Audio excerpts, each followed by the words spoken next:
Hi, this is Eric from longboxreview.com. Welcome to another comic chat. This is the final episode of the Longbox Review podcast for the year 2021, and I am going to be talking about the 20 books that I read in November of 2021, along with some unfortunate news and also some preview spotlight. And so I won't do my usual spotlight of comic books. I decided that I was just going to talk real brief about all 20. We'll see how this goes and how long this episode actually will be. But first, the rather unfortunate news. On December 7th, 2021, George Pérez, the venerable artist, the great and powerful Perez, announced that he has stage 3 pancreatic cancer. If you grew up reading comic books in the 80s, as I did, George Pérez is a talent that is incomparable in my mind. And so this is devastating news to a lot of people, but he is approaching this with grace and a strength that I can't imagine. Anyway, I'm gonna read the post that he put out about this, and then I have some things to say about his work and my relation to it. To all my fans, friends, and extended family, it's rather hard to believe that it's been almost 3 years since I formally announced my retirement from producing comics due to my failing vision and other infirmities brought on primarily by my diabetes. At the time, I was flattered and humbled by the number of tributes and testimonials given me by my fans and peers. The kind words spoken on those occasions were so heartwarming that I used to quip that the only thing missing from those events was me lying in a box. It was amusing at the time, I thought. Now, not so much. On November 29th, I received confirmation that, after undergoing surgery for a blockage in my liver, I have stage 3 pancreatic cancer. It is surgically inoperable, and my estimated life expectancy is between 6 months to a year. I have been given the option of chemotherapy and/or radiation therapy, but after weighing all the variables and assessing just how much of my remaining days would be eaten up by doctor visits, treatments, hospital stays, and dealing with the often stressful and frustrating bureaucracy of the medical system, I've opted to just let nature take its course, and I will enjoy whatever time I have left as fully as possible with my beautiful wife of over 40 years, my family, friends, and my fans. Since I received my diagnosis and prognosis, those in my inner circle have given me so much love, support, and help, both practical and emotional. They've given me peace. There will be some business matters to take care of before I go. I'm already arranging with my art agent to refund the money paid for sketches that I can no longer finish. And since, despite only having one working eye, I can still sign my name, I hope to coordinate one last mass book signing to help make my passing a bit easier. I also hope that I will be able to make one last public appearance wherein I can be photographed with as many of my fans as possible, with the proviso that I get to hug each and every one of them. I just want to be able to say goodbye with smiles as well as tears. I know that many of you will have questions to ask or comments to make, and rather than fueling the fires of speculation and well-meaning but potentially harmful miscommunication, I will be returning to the arena of social media by starting a new Facebook account where fans and friends can communicate with me or my designated rep directly for updates and clarification. For media and press inquiries, please use the contact information on the page as well. Please respect the privacy of my wife and family at this time and use the Facebook page rather than reaching out through other channels. I may not be able to respond as quickly as I would like, since I will be endeavoring to get as much outside pleasure as I can in the time allotted me, but I will do my best. Kind words would also be greatly appreciated. More details to follow once it's up and running. Well, that's it for now. This is not a message I enjoyed writing, especially during the holiday season, but oddly enough, I'm feeling the Christmas spirit more now than I have in many years. Maybe it's because it will likely be my last. Or maybe because I am enveloped in the loving arms of so many who love me as much as I love them. It's quite uplifting to be told that you've led a good life, that you've brought joy to so many lives, and that you'll be leaving this world a better place because you were part of it.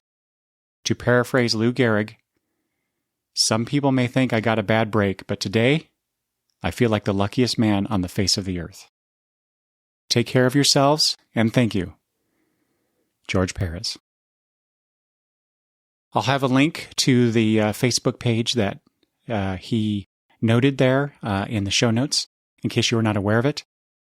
Like I said earlier, George Pérez's art is, or was and is something that looms very large in my memory of my comic book reading experience. I think I first encountered his art in the New Teen Titans preview in DC Comics Presents number 26. That was the preview for the ongoing series that I missed somehow for 2 years. Even though when I read that, I told myself, I remember distinctly reading that and going, I want to read this comic book. And then I couldn't, either forgot about it or it wasn't available where I could get comic books, which is on the newsstand at a local drugstore. And so I did not pick up New Teen Titans until issue 23. But I did experience other George Pérez art between that DC Comics Presents issue and New Teen Titans number 23. Coincidentally, his cover for the Legion of Superheroes number 268 was also on the stands at the same month as DC Comics Presents 26, but I didn't see it until years later. You need to go look up that that cover because it's bizarre. But George made it work, as he always does. My next exposure to George's cover art was Legion of Superheroes number 277. And this is the beginning, I believe, of the Reflecto saga in the Legion. And that's when I was I just started collecting the Legion month to month. And I remember thinking, why couldn't the interior art be like this? What I was seeing on the covers of Legion of Superheroes 277 through 281. And so I got to see George Pérez do the return of Superboy on the covers. George did both the cover and interior art on Justice League of America 195 through 197, and I got those issues. Seeing all those characters on the cover with their faces, and I know that's not a new thing. That was something that DC did with the JLA, JSA crossovers over the years, but the way George presented those characters and the action on the cover, just so dynamic and distinctive. And I don't remember when I started copying his art. I would when I would go to draw characters, I would inevitably choose his artwork to freehand copy. And had I continued, I probably would have developed into a George Pérez clone. But alas, that was not in the cards for me. Next, he did the cover to the Best of DC number 18, which was the New Teen Titans Spotlight Digest, which I loved. Which is curious. I remember buying that digest, but that was before New Teen Titans 23. So I'm not sure how. It just must be that I could never find the New Teen Titans issues on the stands until in June of 1982, that's when issue 23 came out, and that's when I started getting New Teen Titans every month. And I don't know if that's when the one comic book shop that opened in my town, if that was open then or shortly after that.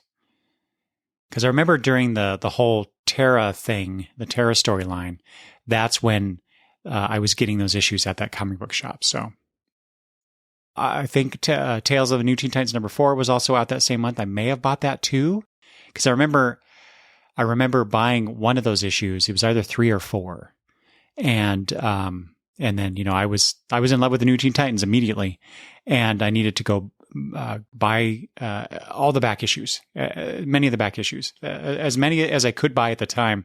It would take me several years before I could get all of them, all those previous 22 issues. But I did eventually, and actually ended up paying in the late 80s, mid to late 80s. I paid $25 for New Teen Titans number 1. which the comic book shop owner was reluctant to part with. But I had the cash and he had it for sale. So, of course, then George went on to do Crisis on Infinite Earths, which was just a brilliant series. I would say groundbreaking, not just for the story itself and what its intent was, but just how many characters he drew and how much he wanted to do the book, because he wasn't originally the artist that they were going to go with. And, but he was like, I want to do this and I want to draw all these characters. And that was the whole reason that he did it. You joined Wonder Woman after doing Crisis on Infinite Earths, which was a book that really changed the direction of major comics, moving forward. How much of an artistic challenge was working on that series for you? Oh, that was a fun book. I mean, if Marv Wolfman would write a scene with 5 characters, so you get 15. I was having the time of my life. I mean, for me, it was a book that from what I've been told, I was not the original artist of choice on the book. But when I first heard about it, that had my finger. Who did they want to do that book before I don't know, actually. I'm not sure. I've heard different stories. But again, once I said yes, they didn't know I would want the book. But the second I heard about it, I thought I had my fingerprints all over it before I ever touched it. And when I said, I would love to do this, how many characters can I draw? I want to draw everybody I can get my hands on. So for me, it was an absolute joy.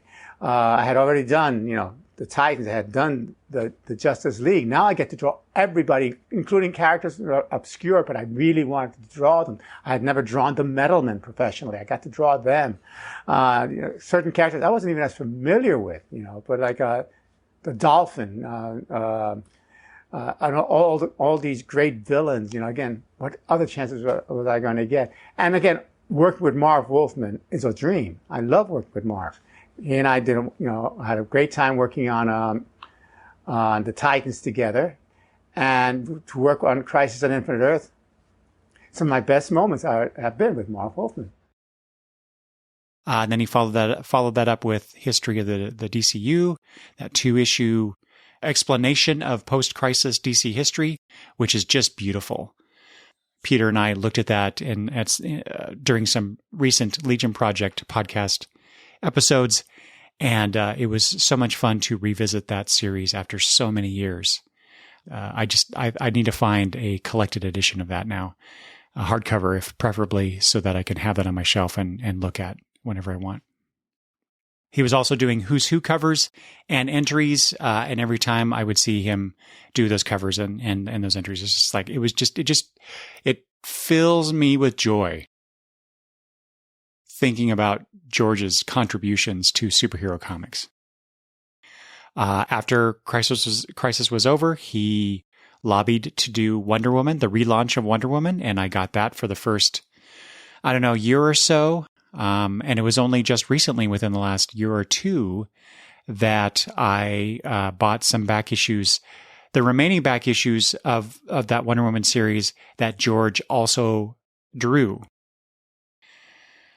He would continue, I believe, to do many more covers after that, but I wanted to get a full run of George Pérez interior art of Wonder Woman, and I still have to read those. So I still have that opportunity to experience that art anew, even though it's 30-something years old. I had 2 great compliments I had. Well, when people read my book, one woman who was reading my Wonder Woman for the first time and was surprised it was written by a man. And it was a female writer who said this, who knew my work. She said when she read it, she was surprised it was written by a straight man. After that, I know there's a lot of other things he did, covers and whatnot, but I kind of lost track of what George was doing until Infinity Gauntlet.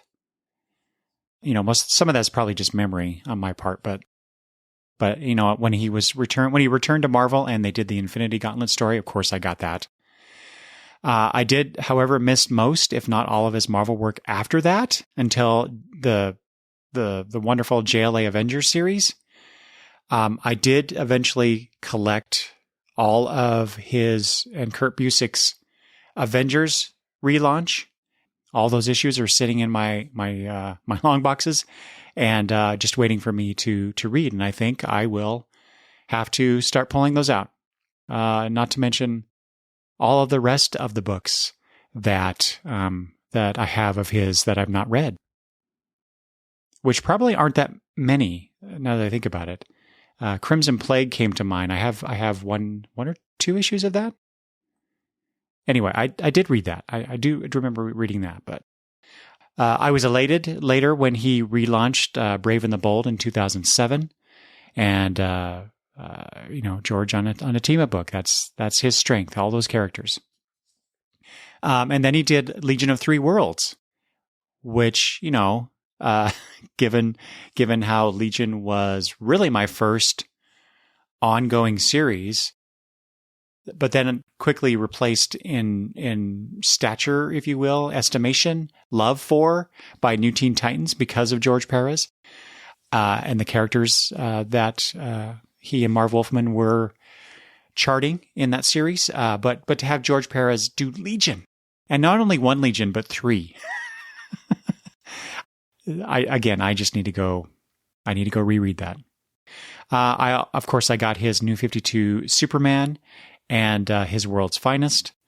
And then later, of course, this is in 2014, I believe, when he published his Sirens miniseries. I had to get that. And I believe that was his last ongoing series that he ever did. And then finally, I just did my comic book pre-order for this month, for December, and for books coming out in February or later, right?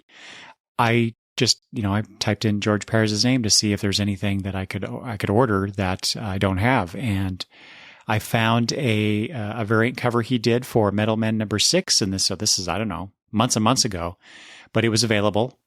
And so I ordered that. And then I can't remember if I saw this before I ordered that or after. But I think on that Facebook page that he mentioned, I think I saw a post there that said that supposedly this was, that Metal Men cover was his last published work. That's just my personal journey with George Perez's art. I have always wanted to meet him at a con to tell him how much his work meant to me, what an influence it was on my early comic book reading experience and how much I loved it since then. And if possible, to get a sketch from him. But he never came to the cons that I could go to, and I could never go to the ones he was going to.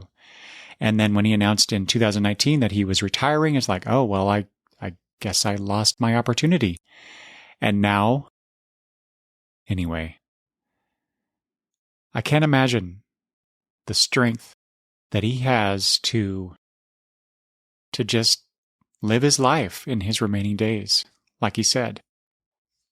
I certainly couldn't do that. To me, he really is a superhero. So, thank you, George. Thank you for all the years of fun and beautiful artwork. I have been blessed beyond my worth as far as the high points I've had in my career. All right. So I mentioned that I did my December pre-order. And so what a perfect opportunity to do a preview spotlight. So I have a few books here to just, like I said, a spotlight to talk about a little bit. And if you hear this in time for your own order, there you go. Or you can just get these later, I guess, if they intrigue you. And you probably already know about these anyway, but such as it is. For DC, a few things. Something that I'm going to definitely get in trade, or at least I'll read it on the DCU app, is the new Champion of Shazam miniseries. This is Mary Marvel as Shazam, and this is by Evan Doc Shaner and Josie Campbell. The fantastic new character that was introduced in a previous special, the Monkey Prince miniseries by Bernard Chang and Jean Wen Yang, is coming out. And then finally, something I did definitely order is the Gotham Central Omnibus, which was retailing for $100. But you get all that Michael Lark and Greg Rucka and Ed Brubaker goodness. I have the first volume digitally. Plus, I think I can read them all on the DCU app. But, given that it's those creators, I wanted to actually own the physical copy. So there I go. From Image, there is, interestingly, because it's Image Comics 30th anniversary, the official Image Timeline one shot. So I think that was $8 or $10. I can't remember. But anyway, going through the Image timeline. If you're like a history buff, or like Image Comics, generally speaking, I guess there you go. Since Astro City is now back at Image, they have the Astro City Metro book trade, collecting 19 issues of Astro City, which is essentially the first two trade collections that I have already, plus the Wizard 1/2 issue, which was I think already in one of those trades. But anyway, really good stuff. If you missed out on Astro City before, I actually thought about buying that Metro book, but I already have the books. I don't need more duplicates of things. Something I don't have though is, because I was waiting for the collection, but then one of those things where I heard great things about it and started to regret the fact that I did not get the single issues, and that is Echolands from J.H. Williams III. But you get the hardcover, and it's landscape. So I'm going to be really curious. So how am I going to read this? Is the fold going to be on the left or at the top? God, I hope it's not the top. All I know is I'm looking forward to taking a look at that. And since I didn't get to do preview spotlight before, it was too late. I want to just note that Saga is back. So that was last month, November, that I pre-ordered issue 55, and now issue 56 is in the December previews issue. And so Saga is back. I'm getting that. From Dark Horse, this is just more of a curiosity, given that Brian Michael Bendis and Michael Gaydos, I believe, is the artist on that. Pearl Volume 1 and 2, both in this previews and the previous previews issue, were solicited. And so I thought, they published this, I believe, under DC first. And now all of a sudden it's at Dark Horse. So very curious. But regardless, if you missed out on Pearl before, definitely get it now from Dark Horse, because that beautiful art. Story's okay, but the art is beautiful. So there you go. And then also another thing that's been offered again, I guess, but maybe in a slightly different way at Aftershock. So in the July Comic Chat episode, I talked about the one-shot Eden, and it's offered again. So if you missed that and you heard me talking about it in the July episode, you can get it now. You can get it in print. So, and I highly recommend it because it's a beautiful book. All right, here we go. I've got 20 different books, various kinds, some trades, some single issues, some one shots. Is it just one? Just one shot. 2 one shots. 3 one shots. I don't know. I got some single issues and some trades. How about that? All right. So I'm going to talk, like I said, real briefly, just quick thoughts about each of these. Once and Future Volume 2, Old English, and Volume 3, The Parliament of Magpies. DC Pride celebrating a parade of LGBTQIA plus characters. Serial number 5 and 6. Batman Catwoman number 6. Lazarus Risen number 6. Lots of number 6s. The Marvels number 4 to 5. Strange Adventures 11 and 12. Truth and Justice number 6. There it is again. God of Tremors, that's one of the one-shots. Birthright, it's an Image first reprint, but that's issue number 1. All-Star Batman number 7. Batman Captain America, that Texas Blood Volume 1. Rat Queens Volume 4, High Fantasies. Justice League The Last Stand number 1. And finally, Money Shot Volume 2. It's a lot, right? So I'll just dive right in here. Once and Future. So I read Volume 2. I read Volume 1. I enjoyed it. I got Volume 2. I liked it. But I thought, is this just wash, rinse, repeat with the plot. There's a lot of great character stuff in it, but it's just like, well, if we're just going to keep redoing the same sort of thing, do I really want to continue with volume 3 or continue with the series? But I had already got volume 3, and but then in volume 3 the stakes rose a little bit, so they're upping the ante, so to speak, and I was starting to enjoy the romp through Brit Lit, which took me back to my undergrad days. We've got the Grendel character and his mother showing up, Sir Gawain the Green Knight, all these wonderful Brit Lit stuff that I remember reading from years and years ago. So, but telling them in a much different way, and I thought it was cool. So they're starting to do more with one of the characters. I can't remember her name, but anyway. So I will be continuing with this, at least through volume 4. All right, the DC Pride book. I loved that, love that Jen Bartel cover. And I just like the idea of celebrating LGBTQIA plus characters in the DC universe.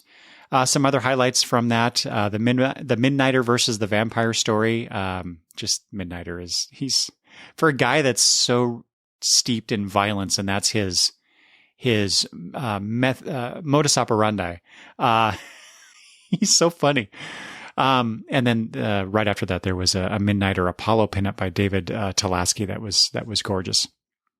I quite enjoyed the question story with the councilwoman. Seems like Renee has a new friend, and I just love their interactions together. So that was good. The Amy Reeder drawn Harley and Ivy story. Just give me more Amy Reeder, please, in the DC universe. That would be awesome. Speaking of art, Rachel Stott did the art in the Dreamer story, which was really, really good too. The story's okay. Okay. On to Serial. Issues 5 and 6. So in issue 5, Zoe is attacked by a mother dog, and ends up having to kill it to defend herself. She then discovers part of the reason why she was attacked, because there was a puppy that the mother was caring for, but because she's stabbed the mom dog trying to defend herself, Zoe adopts the dog. But what was heartbreaking about that issue and that situation was that she comforts the dog, the mom, until she dies, and then she just sits there and cries. That really touched me. And then Terry Moore devilishly contrasts that in this issue with just how, quote unquote evil the serial killer is, by seeing her reel in this guy at a bar, and then gets him alone, and then just pushes him over the edge of a building to his death. It's just like the dichotomy between these two characters is just astounding. And then in issue 6, we get more information on who the serial killer is, with a chilling confrontation between her and a patient at the therapist's office in which she works. Will she kill this young boy for him knowing what she did to his uncle, which is why he's at the young boy's there in the first place? So, okay, on to Batman Catwoman number 6. Okay, I still love this book. God, can Clayman draw a beautiful Selina? Jeez. Okay, so past Selina just decorates a Christmas tree with the Joker, and the Christmas tree was given to her by Batman. As she tells the Joker, he hates evildoers, but he loves Christmas. Who knew? She reveals to the Joker while they are decorating the tree that a Christmas ornament was the first thing that she stole when she was in the orphanage. And then at the end of the story, Bruce shows up. In the present story, Selina is supposedly bait for Phantasm, and then Batman arrives and they brawl, him and Phantasm, while discussing some philosophical differences as to why Batman doesn't kill, which is, typical Tom King fare. However, Selina knocks Batman out from behind and then tells Phantasm, "Let's go kill the Joker." In the future, Selina goes patrolling with her daughter Helena, who only wants to know if her mother has killed the Joker from previous issues.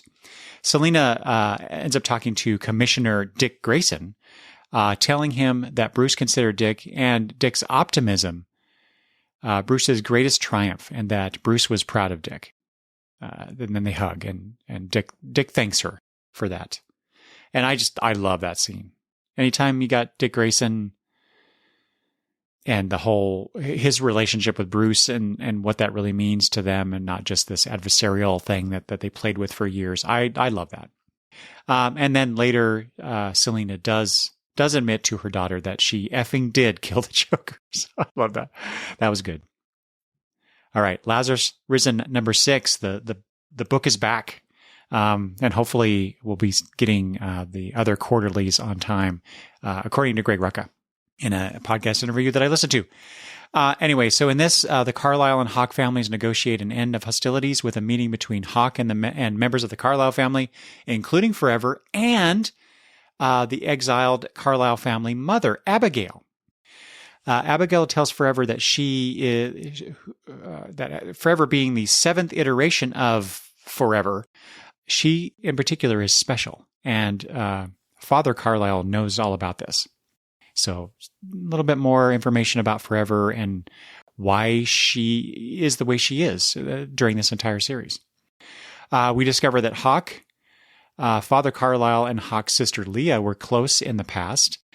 And the reveal at the end of this issue, and if this is spoilers, mute me now for like 10 seconds.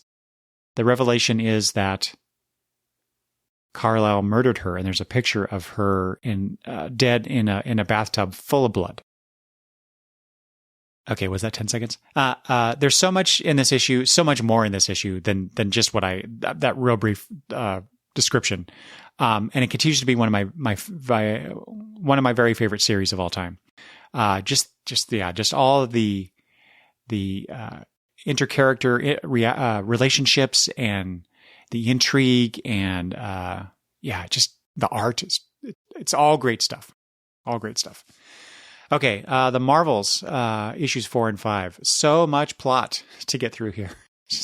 That's it's kind of how I feel when I read these issues. It's like, well, it's interesting to see these characters interacting with each other, but it's dealing with so much history and new history, because it's kind of replacing some events in Marvel history with the whole Sin Kong stuff.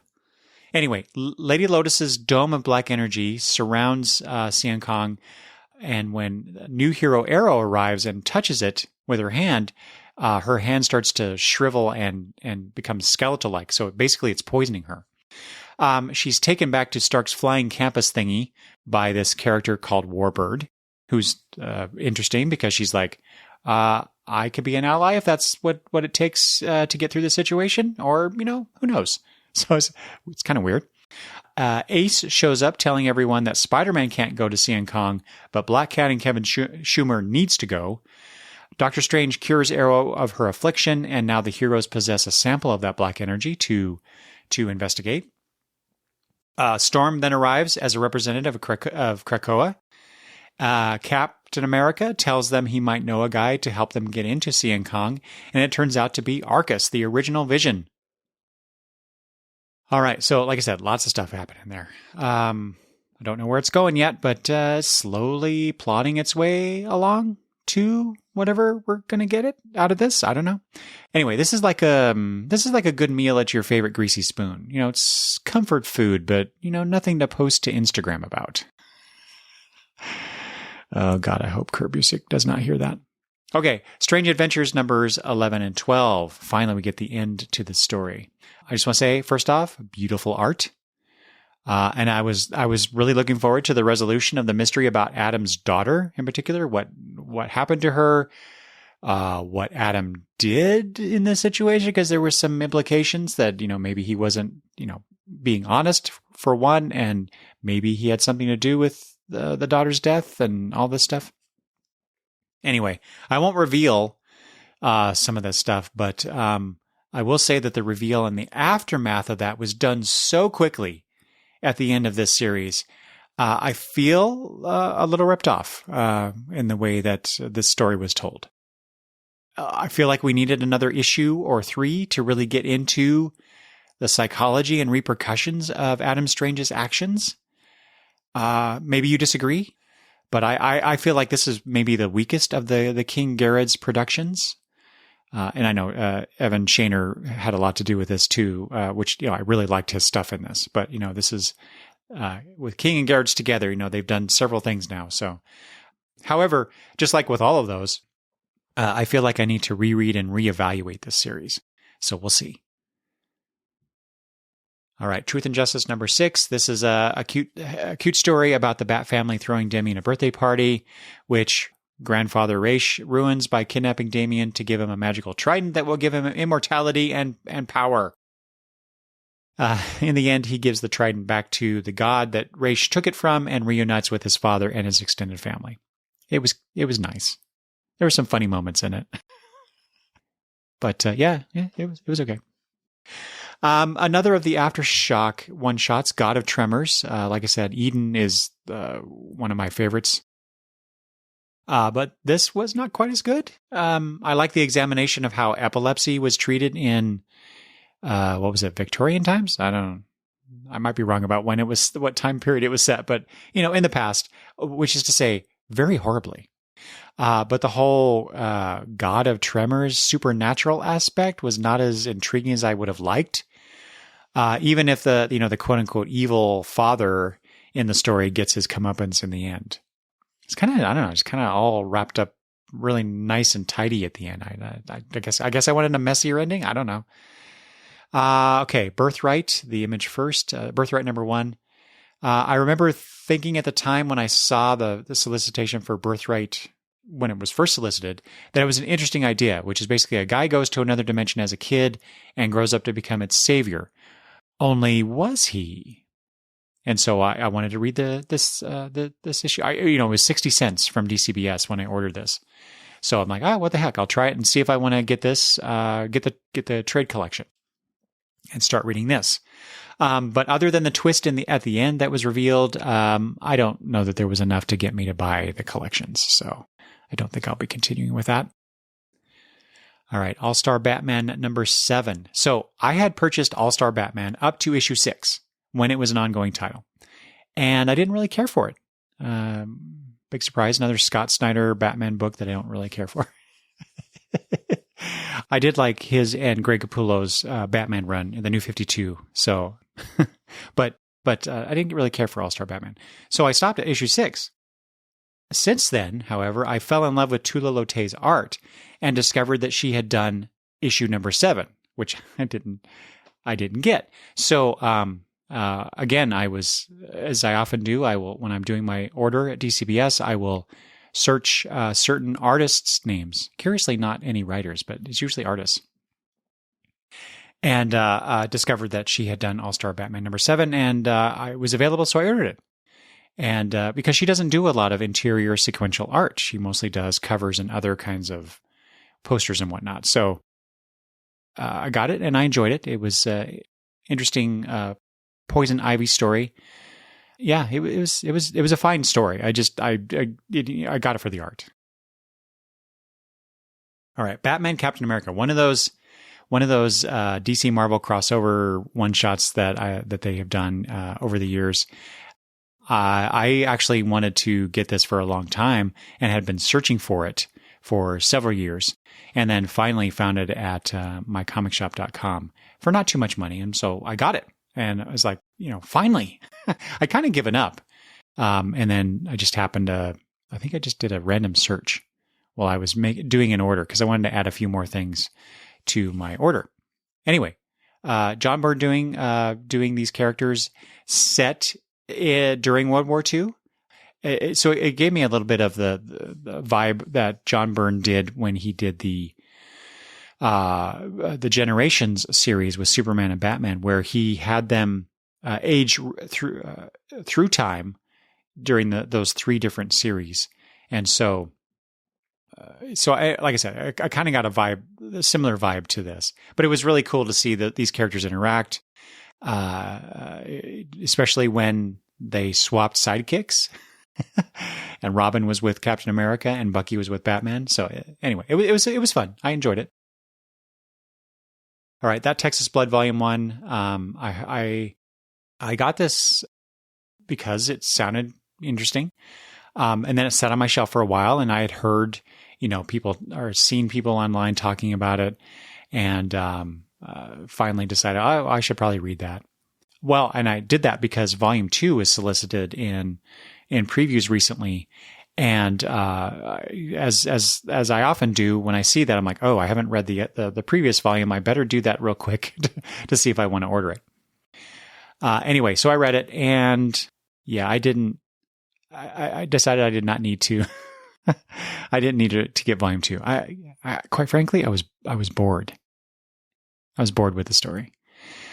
I know the creators. I think the creators are going for a more authentic depiction of some of these characters. But if I had to read another scene with a sheriff saying "yep" over and over again, I probably would have thrown the book across the room. Well, not literally, because I don't treat my comic books that way, but that's how I would feel. So, yeah, to each their own. Another collection that kind of disappointed me, Rat Queens Volume 4, High Fantasies. I was at a point where I had to decide if I wanted to order the rest of the trade collections, because I could do that. I could get all the trade collections that I don't have from in-stock trades. But if I hadn't already had Volume 4, I probably would have done that because I really enjoyed the first 3 volumes. However, thank goodness I did already have Volume 4 and read it, because I'm done with the series now, because I read Volume 4 and it was almost like the events at the end of Volume 3, some of the events hadn't even happened. It's like they just chucked all that storyline away and just continued on from like, I don't know specifically, but essentially like from Volume 2, skip Volume 3, and then Volume 4 is a continuation of this. We're just going to pretend that other stuff didn't happen. I don't like that. I did not like that at all. So I'm done. That's too bad. Okay. Justice League, The Last Stand. Number one, I read this because Chip Zdarsky is doing the Justice League. But I don't know if I like his interpretation of the Superman-Batman dynamic. But I know I need to read more to really give this a chance. I also appreciated not being spoon-fed the backstory that informs these characters in this issue. You'll have to read more issues to get that full explanation of why is Superman and Batman not friends right now. And then also, I like this part as well. Wonder Woman getting tired of being the adult of the 3.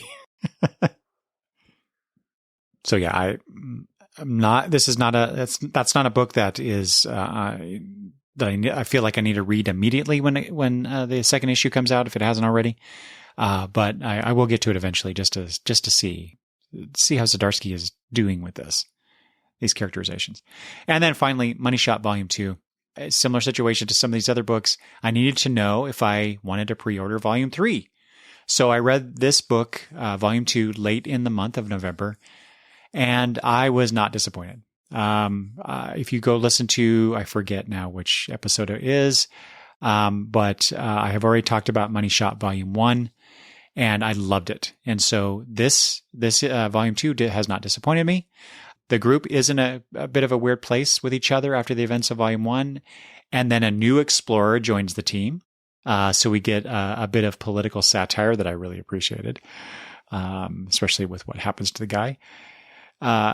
This book, to me, still has a lot of heart and humor and, of course, alien sex. So I have ordered Volume 3. So unless that was, what do they call it? Jumping the shark, like Rat Queens did. I don't foresee not getting future volumes of Money Shot. Okay, there you go. That's my whirlwind. Just real quick thoughts about those 20 books that I read in November 2021. Let me know what you think. Email me, longboxreview@gmail.com. Visit the website. Chat with me on social media, Twitter, Facebook, Instagram, @longboxreview. And with that, hope you have a great holiday holidays, and I wish you all a really good 2022, and I will talk to you later. Thanks for listening.